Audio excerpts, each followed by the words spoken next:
இந்துக்களில் தக்ஷர் தனது 27 மகள்களை சந்திரன் என்ற சந்திர தெய்வனுக்கு திருமணம் செய்து கொள்கிறார்.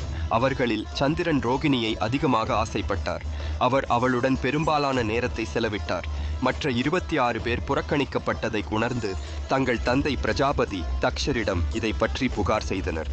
கோபசகுந்த பூவையில் அவர் சந்திரனை 15 நாட்களின் பின்னர் மறைந்து போகச் செய்து மெதுவாக தனது மாயத்தை இழக்கச் சாபித்தார். சந்திரன் பலவீனமடைந்தார். அவர் சிவனை வழிபடத் தொடங்கினார். சிவர் அவரது பக்தியில் மயங்கி சந்திரனுக்கு தனது பிரச்சினைக்கு தீர்வு அளித்தார். அவர் சந்திரனுக்கு தமது ஜடை, முடி மற்றும் காலை மீது மிட்டை இலைகளில் ஆசராதிக்குமாறு கூறினார். தக்ஷரின் அருளை மதிக்க சிவர் சந்திரனுக்கு 15 நாட்கள் கழித்து மெதுவாக மறைந்து விடுவார் என்றும் கூறினார். ஆனால் அடுத்த 15 நாட்களில் அவர் மறுபடியும் தோன்றுவார். இது நாம் முடிவின்றி தொடரும்.